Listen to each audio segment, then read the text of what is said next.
I did it. I cracked the Kenpom prediction formula.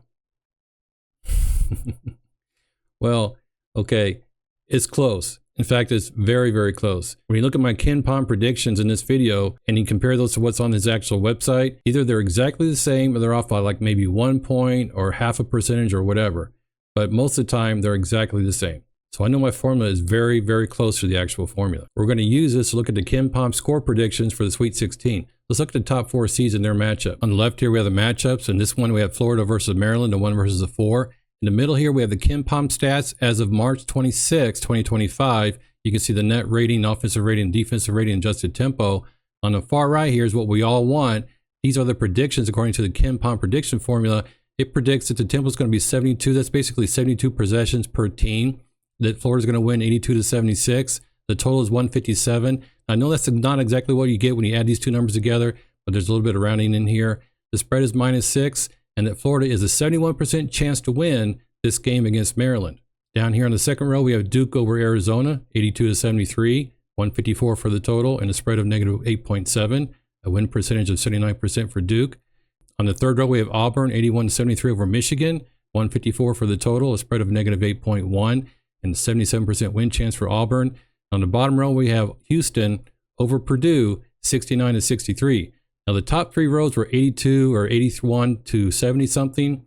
And this is kind of interesting. If you look at the tempo down here on Houston-Purdue, Houston has one of the slowest tempos and really good defense. So this particular game being in the 60s or maybe even the 50s makes a lot of sense. Houston is a -6.5 point spread here and a 72% chance to win this game. Now, you might be wondering, how good are these predictions? Well, let me show you the first 2 games here, Florida, Maryland, and Duke, Arizona. And what I did is I looked at the actual lines on FanDuel this morning on March 26, and check this out. Look at the top one here. Florida, 82-76, 157 for the total, and -6 spread. Down here on FanDuel, they have Florida as a -6.5 point spread and 156.5 for the total. That is really, really close to what we have here. And this 275 down here, -275 for Florida money line, that's basically 73% win probability, and the Kenpom prediction is 71%. So very, very close. Down here we have Duke, -9.5 point favorite over Arizona. And the spread up here is -8.7 for Kenpom. So basically it looks like maybe Duke is laying too many points, maybe Arizona is getting too many. And it's not too surprising here that the juice here is -112. A lot of people are thinking that Arizona is going to stay a little bit closer. And that's exactly what Kenpom says up here. The total is 153.5. The total up here is 154. And the -450 is basically 82%. And the Kenpom is 79%. So you can see that the Kenpom predictions are very, very close to the actual spreads and the totals and the money line on the sports books. So maybe the sports books use the Kenpom stats to help set their lines. I don't know. I doubt that they would tell us that information even if it's true. Let's look at the other 4 games in the Sweet 16. We have Alabama on the first row here over BYU, 91-86. This is a high scoring game, a very high tempo. Alabama is the fastest paced team in the country and a 68% chance to win this game. Texas Tech, 77-71 over Arkansas. Michigan State, 73-70 over Ole Miss. And Tennessee, 76-72 over Kentucky. So you can look at all these predictions here, the score, the total, the spread, and the win percentages to help you not only build your brackets, maybe your second chance brackets for the Sweet 16, but also in sports betting. Now let's go back and take a look at these number 1 seeds. I have something to say here. Look at these net ratings for the number 1 seeds. Florida, 35.62. A net rating over 30 is very good. 35 is excellent. Maryland, 27.25. Florida has a better offensive rating and a slightly worse defensive rating. The lower their defensive rating, the better. Duke at 39, that is outstanding. That might be one of the biggest net ratings I've ever seen on Kenpom. Their offensive rating is better than Arizona, and their defense is better. So Duke is better on both sides of the ball. We have Auburn, 34.95 to 23.42 to Michigan, and Houston, 35.84 to 24.87 for Purdue. So for all 4 of these number 1 seeds, they have much higher net ratings, 8 to 10 to 11 points better than their opponents. This is why I think that these top 4 seeds are going to get to the Final 4. And of course, you have to mention Tennessee and Alabama in the same breath because they're also over 30 in their net ratings. So what does that lead us to? Sweet 16 trend. So what I did is I look at the Sweet 16 and look at the 1 seed since 2001. If they had a net rating over 30, how well did they do in the Sweet 16? And here it is. From 2001 to 2024, of course, the COVID year is not in this data set.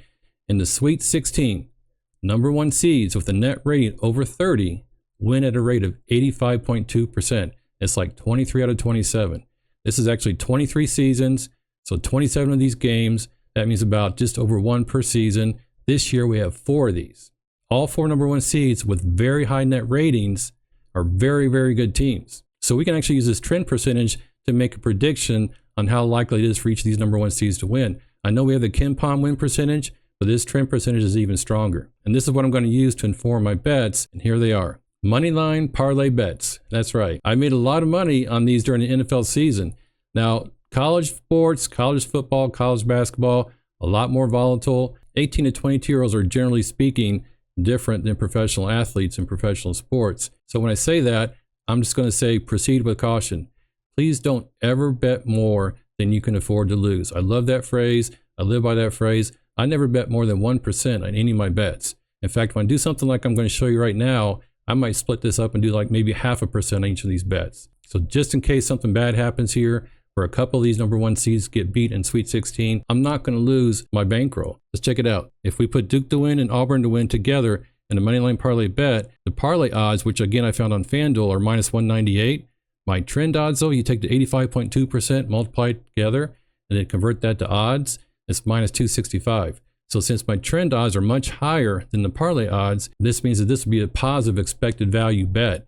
In other words, a positive EV bet. Again, based on this trend. We also have Duke plus Houston together, minus 175. The trend odds are always going to be the same here. Duke plus Florida, minus 152. Auburn and Houston, minus 172. And the last 2 pairs are Auburn and Florida, minus 149. And Houston and Florida, minus 135. So altogether, there are 6 Moneyline parlay bets in pairs put together with the top 4 seeds. But what's the potential problem here? If any one of these number 1 seeds loses, let's say Auburn loses to Michigan, a lot of people are concerned about Auburn. If the other 3 number 1 seeds win, then 3 of these bets lose and only 3 of these bets win.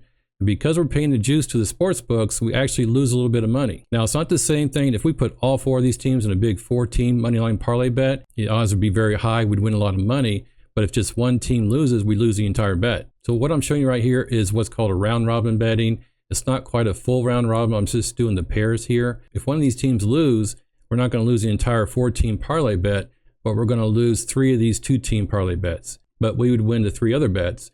So what we would lose would be less if we put it all on a 4-team parlay bet. But on the flip side of that, we wouldn't make as much money either. So this is still a high risk, high reward kind of betting. I certainly don't recommend this to everyone. In fact, I would say proceed with caution. Don't put a lot of money on these bets. But personally, I feel like all these number 1 seeds are very strong teams. And I'm personally going to put in a bet on each one of these 6 Moneyline parlay bets. If not a full percent, then maybe just 0.5% on each one. And it'll be really fun to see how this works out after these games are played on Thursday and Friday. So there you go. Sweet 16 best bets. Again, enjoy it. Have fun. It adds a lot of spice, in my opinion, to actually watching the games themselves if you have a little bit of money on the game. But as I said earlier in this video, please don't bet too much. Only bet what you can afford to lose. Let's go.